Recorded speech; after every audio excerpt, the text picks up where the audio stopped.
अगर आपको हिंदी में कुछ भी नहीं आता और बोर्ड परीक्षा आप देने चले गए हो तो आपको आखिर कौन सी ट्रिक अप्लाई करनी है, क्या ट्रिक आपको अपनाना है, आज की इस वीडियो में आपको बताने वाला हूं। बिल्कुल आपके बहुत अच्छे नंबर आप लेकर आने वाले हो अपनी बोर्ड परीक्षा में। मान लो आप परीक्षा देने चले गए और आपको परीक्षा में कुछ भी नहीं आ रहा, मतलब एक इतना सा भी नहीं आ रहा है, आपको 5 नंबर 10 नंबर का भी क्वेश्चन नहीं आ रहा है, तो आखिर आप क्या ट्रिक अप्लाई करेंगे जिससे कम से कम आपके 100 में से 75 नंबर तो आ ही जाएंगे। और ये ट्रिक देखिए केवल उन्हीं स्टूडेंट्स के लिए है जिन्होंने अभी तक कुछ भी पढ़ाई नहीं की है। बाकी जो स्टूडेंट्स पढ़ाई कर रहे हैं और वो अगर टॉप बनना चाहते हैं, टॉपर बनना चाहते हैं, 90% 95% लाना चाहते हैं, तो उनको तो पढ़ाई करनी ही करनी है।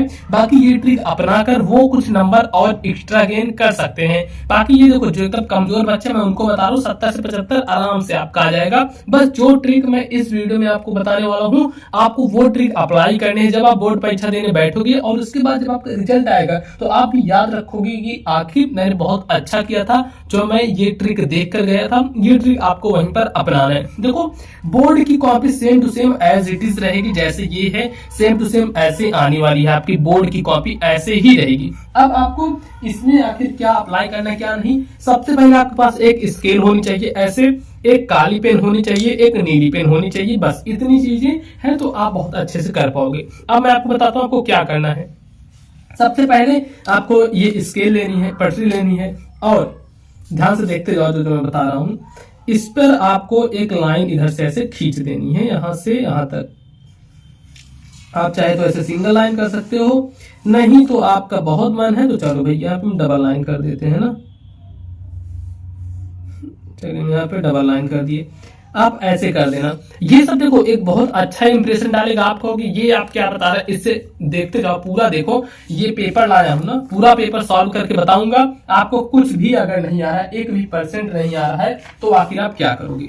अब देखो एक पेपर ये है हमारे पास, एक कॉपी ये है, इस पर हम क्या करते हैं लाइन कर देते हैं। पूरा पेपर आपके सामने मैं सॉल्व करूंगा और देखना कितना बढ़िया तरीके से होगा। मैं ऐसा मान के चलूंगा कि मुझे कुछ भी नहीं आ रहा है। चलो इसको भी हम लाइन खींच देते हैं, बस आप देखते चलना। अगर आप बीच में भगा भगा देखोगे तो आप समझ नहीं पाओगे, ये भी ध्यान रखना। चलो भैया इसको हम ऐसे कर दिए। अब देखो आपको क्या करना है, यहाँ पर कह रहा है हिंदी है। अब हिंदी में देखो यहाँ से शुरू है हमारा बहुविकल्पी प्रश्न से शुरू होता है बहुविकल्पी प्रश्न। एक चीज मैं आपको बहुविकल्पी में बता देता हूं, आप रामबाण उसको समझ लीजिए। मैं कोई ये आपको नहीं बताऊंगा कि आप ए वाला ऑप्शन टिक लगा लेना, बी वाला ऑप्शन टिक लगा लेना, सी वाला, भाई ये सब कुछ नहीं होगा। ठीक, वो एग्जाम में कुछ भी दे देगा, आप समझ नहीं पाओगे। मेरी यहाँ पर ट्रिक आप याद रखना, आप खुद भी देखना, चाहे जिस आप टीचर से पूछ लेना, ये बहुत काम करती है। MCQ मतलब मल्टीपल चॉइस क्वेश्चन, बहुविकल्पी क्वेश्चन का ट्रिक। सिर्फ यही ट्रिक आप अपनाओगे। ऐसा आप सोचो कि चलो हम ए और सी टिक लगा दें, बी और डी टिक लगा दें तो हो जाए, ऐसा कुछ नहीं होने वाला है। ऐसा बकवास चीजें हैं। ठीक है, देखो अब मैं बताता हूं क्या करना है आपको। 4 से 5 आपको कंडीशन दे रहा हूं, अगर आपको ऐसा कुछ मिल गया ऑप्शन तो वही टिक लगा देना है। सबसे पहला, अगर आपको कहीं ऑप्शन दिख रहा है जिसमें वाह आया हो, मतलब राम व श्याम, तो आपको हमेशा वही वाले ऑप्शन टिक लगाने हैं। ठीक, एक कंडीशन ये होगा। दूसरा है और आया हो, जैसे राम और श्याम। ठीक, और इसी में आ सकता है कि जैसे आपके दो ऑप्शन ए व बी, तो इसको भी लिखना जरूरी नहीं कि राम और श्याम ही है। ये तो मैं एक एग्जांपल लिया हूं, जैसे इसमें आ गया ए और बी। ठीक, एक और थर्ड नंबर देखो क्या है। थर्ड नंबर आपका किस प्रकार से आएगा इसको मैं बताता हूं। थर्ड आ जाएगा कि आपका इनमें से कोई नहीं। तो वही देखो जो अगर ऐसे ऑप्शन आपको दिख जाए तो आंख मूंद कर आपको टिक लगा देना है। 90% चांसेस में आपके सही हो जाएंगे। इनमें से कोई नहीं। ठीक, और एक आता है चौथा नंबर, इनमें से सभी। इनमें से सभी। और देखो एक पांचों मैं आपको बता देता हूं। मान लो कोई चीज पूछ लिया गया, अब उसमें आपको ये ढूंढना है कि सबसे अलग हमारा कौन सा है, सबसे अलग ऑप्शन कौन सा है, मतलब सबसे अलग ऑप्शन, अलग ऑप्शन क्या बोलते हैं, विकल्प, अलग विकल्प आपको चुनना है और उसी पर आपको टिक लगा देना है। तो बस ये 5 चीजें आपको देखनी है, उसी पर टिक लगा देना है। मैं 100% गारंटी के साथ कहता हूं वही आपका सही होगा। अब आप ये मत सोचना कि चलो कुछ लोग हमको पता है कि ए व सी इनमें से कोई भी लगना चाहिए तो आपका गलत हो जाएगा, लीक कर ले लो आप, पुराने क्वेश्चन जाकर देखना, मिलाना, गलत हो जाएगा। ये आप मत करना है गलती। ये जो मैं बताया हूं बिल्कुल ट्रिक है और ये ट्रिक कोई काट नहीं सकता, चाहे जिससे जाकर पूछ लो, बस साफ बात। अब हम आ जाते हैं, इसके बाद हमारा आता है गद्यांश। यहां से इसको हम कर देते हैं साइड में, ये आप इतना देख लो, चाहे इसके स्क्रीनशॉट ले लो। अब आते हैं हम खंडवा पे। जो मेन चीज आपका शुरू होता है यहां से शुरू होता है, जो कि कितने नंबर का आता है, 50 मार्क का, ठीक है, 50 मार्क का आता है आपके बोर्ड परीक्षा में, जो कि खंडवा यहां शुरू है। देखो मुझे इसका कुछ नहीं आ रहा है आंसर, मुझे कुछ भी नहीं आ रहा है, फिर भी मैं देखो कैसे इसको हल करूंगा। तो खंडवा तो कि फर्स्ट है, निम्नलिखित में से किसी एक गद्यांश पर आधारित प्रश्नों के उत्तर दीजिए। देखो यहाँ पर गद्यांश है, गद्यांश में क्या करना है, 3 चीजें दी हुई हैं। पहला है उपयुक्त गद्यांश का संदर्भ लिखना है, मतलब इसका संदर्भ लिखना है। अब आपको लेखक का नाम पता ही नहीं तो आप कैसे लिखोगे वो भी मैं आपको बताता हूँ। फिर है गद्यांश के रेखांकित अंश की व्याख्या करनी, फिर है लेखक ने विश्वासपात मित्र की तुलना किससे की है। ये तो आपकी बहुत बाद की चीजें हो जाती है। सबसे पहले जो एग्जामिनर के सामने इंप्रेशन जाएगा वो क्या जाएगा, आपकी स्टाइल का, कि कैसे आप लिखो। देखो यहाँ पर है खंडवा और क्या है, पहला नंबर, पहला क्वेश्चन, खंडवा का पहला क्वेश्चन। तो आप यहां पर डालोगे, क्या डालोगे, देखो मैं बता देता हूं आपको क्या करना है। लिखना है आपको प्रश्नोत्तर संख्या, सॉरी पहले आपको खंडवा लिख देना है यहां पर, खंडवा।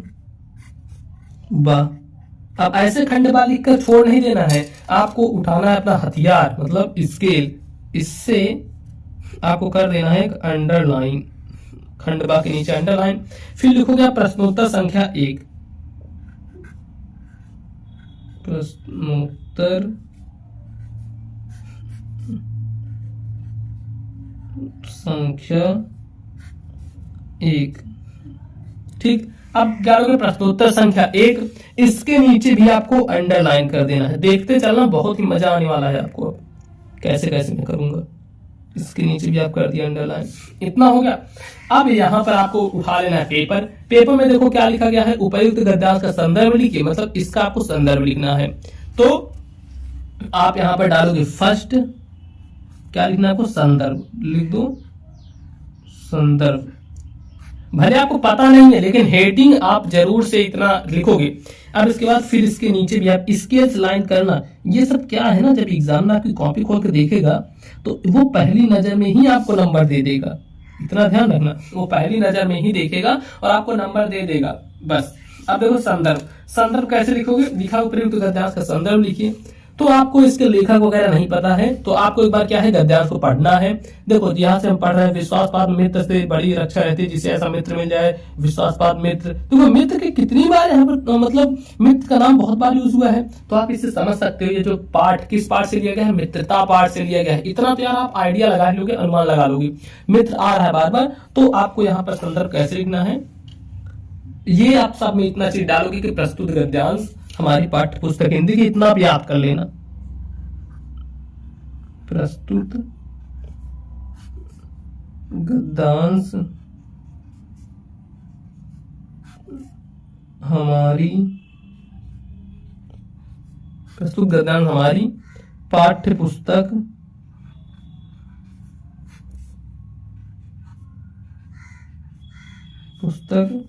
हिंदी के।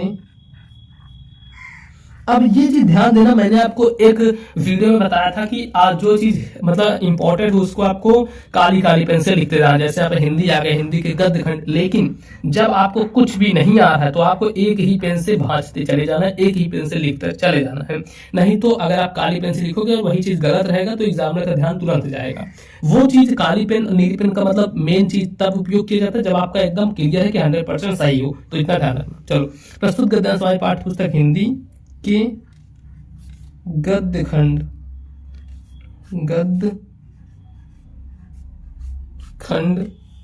में संकलित, इतना आपको याद कर लेना, ठीक है, बस इतनी लाइन, संकलित किस पाठ से लिया गया है?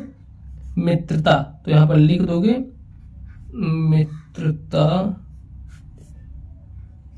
बंद कर दोगे, नामक पाठ से लिया गया है। ऐसे लिख देना है, जहां से आपका हो जाएगा संदर्भ। उसके बाद आता है आपको व्याख्या करने। तो व्याख्या करने का मैं बता दूं, सेम चीज जहां जहां है वही उतारते चले जाना, बस स्टार्टिंग में लिख देना है लेखक कहते हैं कि। आप कैसे लिखोगे? यहाँ पे जैसे लिख देना, इसका आप व्याख्या कर रहे हो, चलो हम बता देते हैं। इसकी मान लो आप व्याख्या कर रहे हो, व्याख्या के आपको आगे लिख देना है लेखक कहते हैं कि, लेखक कहते हैं कि। बस इसके बाद से यही सेम चीज आपको उतारते चले जाना है, ऐसे ऐसे ऐसे जो चीजें हैं आपको उतारते चले जाना है। बस इसके बाद कुछ नहीं करना है। नीचे आएगा एक क्वेश्चन, इसका उत्तर कैसे करोगे? देखो, लेखक ने विश्वासपात मित्र की तुलना किससे की है? तो यहाँ पर पढ़ो एक बार। विश्वासपात मित्र से बड़ी रक्षा रहती है, जिसे ऐसा मित्र मिल जाए उसे समझना चाहिए कि खजाना मिल गया है। विश्वासपात मित्र जीवन की औषधि है। अब देखो, लेखक ने विश्वासपात मित्र की तुलना किससे की है? औसत से की है। तो बस डायरेक्ट लिख दो, इनकी तुलना औसत से क्यों की है? तो यहाँ पर देखो यही कहीं लिखा होगा, क्योंकि वे हमें उत्तम संकल्पों से दृढ़ करेंगे, दोषों और त्रुटियों से बचाएंगे और सत्य, पवित्रता और मर्यादा के प्रेम को पुष्ट करेंगे। तो इस प्रकार से आप लिख सकते हैं। अब देखो, उसके बाद हमें देखना है, अब हम देखते हैं और क्वेश्चंस को आप कैसे करोगे। जैसे कि आपके सामने आ गया जीवन परिचय लिखने को, ये देखो जीवन परिचय आ गया। तो जीवन परिचय का क्या हमारा 6 नंबर क्वेश्चन है, 6 का का वाला। तो हम यहाँ पर फिर ऊपर करेंगे। अब यहाँ पर देखो इसको कैसे डालोगे। यहाँ पर आपको लिखना है प्रश्नोत्तर संख्या 6। यहाँ पर लिखेंगे हम प्रश्नोत्तर संख्या 6, प्रश्नोत्तर संख्या 6। और 6 का कौन सा है? का वाला। तो यहाँ पर ब्रेकेट में हम डालेंगे 6 का। तो नीचे करेंगे हम अंडरलाइन। ये देखो अंडरलाइन जरूर से करना है, इससे एक अच्छा प्रभाव पड़ता है, मतलब कॉपी आपकी देखने में थोड़ी अच्छी लगती है। इतना चीजें कर देंगे। अब यहाँ पर दिया गया है इनका, हमें मान लो हमको कुछ भी नहीं पता, इनका जन्म उनका हुआ है क्या है कैसे, कुछ भी नहीं पता, कैसे लिखोगे? आचार्य रामचंद्र शुक्ल, जयशंकर प्रसाद, राजेंद्र प्रसाद। तो पहले हम डाल देते हैं आचार्य रामचंद्र शुक्ल का लिखना है। तो यहाँ पर आप लिखना 1, जो कि है आचार्य रामचंद्र शुक्ल। ठीक है, ऐसे कर देना आचार्य रामचंद्र शुक्ल। और एक चीज, एक वीडियो में मैंने आपको ये बताया था कि आपको बगल में इधर से ऐसे अंडरलाइन कर देना है, फिर आपको लिखना है नाम, जन्म, ये सब इसमें नहीं लिखना है, क्योंकि आपको ये पता नहीं है ये कैसे है क्या है, तो आपको ये चीज बिल्कुल भी नहीं करना है। ठीक, ये तब करना होता है, ऐसी चीजें हाईलाइट तब करना होता है जब आपको वो चीजें याद रहें, जब नहीं याद है तब आपको नहीं करना है। ठीक है, आचार्य रामचंद्र शुक्ल लिखे।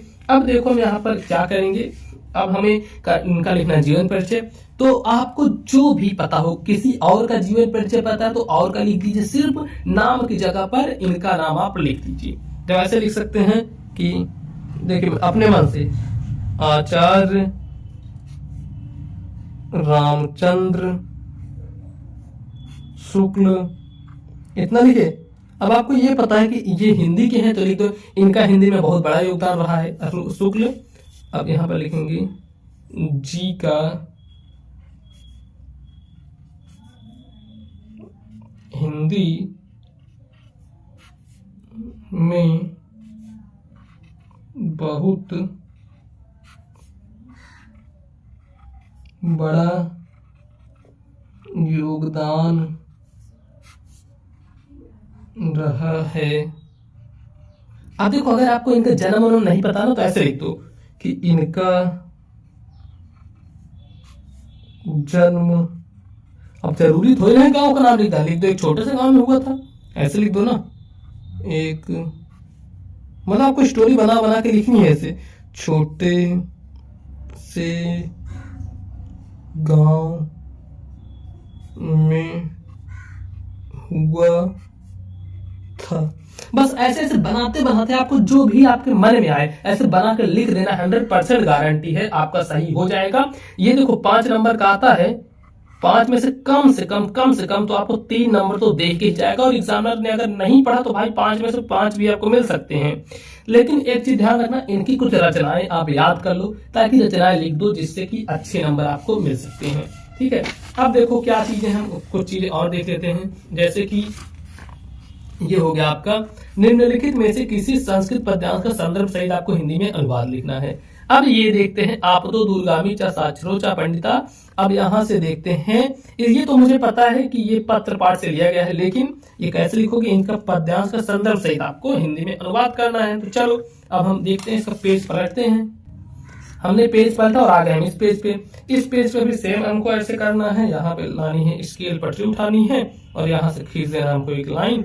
जब आप लाइन खींच दोगे तो अब देखो ये कौन सा क्वेश्चन है, क्वेश्चन देखना है, चौथा क्वेश्चन है। चौथा क्वेश्चन को कैसे करना है, आप डालोगे प्रश्नोत्तर संख्या 4। बस सेम टू सेम ऐसे ऐसे करते जाना है जैसे मैं आपको बता रहा हूं। प्रश्नोत्तर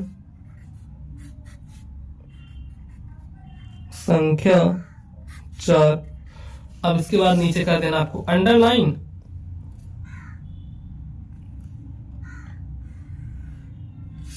बस आपको यहाँ पर लिखना है संदर्भ। मान लो आपको संदर्भ आ ही नहीं रहा था, आप कैसे लिखोगे। कुल मिलाकर आपको बोर्ड परीक्षा में कॉपी भरने से मतलब होता है, जरूरी नहीं कि आप सही लिखो। ये सिर्फ आपके लिए ट्रिक है, बस मैं आपको बता रहा हूँ, आप जितना अच्छे से भर पाओ। लेकिन ये नहीं कि एकदम उल्टा सीधा लिखो। देखो हिंदी से रिलेटेड लिख दो, कुछ भी लिख दो, नंबर मिल जाएगा। आप लिख ट्राई कर लेना। देखो ये क्या है आपका संस्कृत खंड, तो आप ऐसे लिख सकते हो, प्रस्तुत संस्कृत खंड, प्रस्तुत संस्कृत खंड हमारी पाठ्य पुस्तक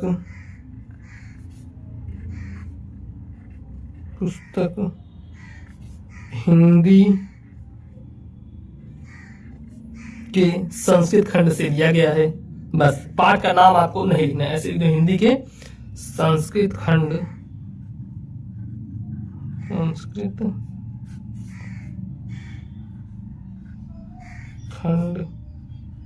से लिया गया है।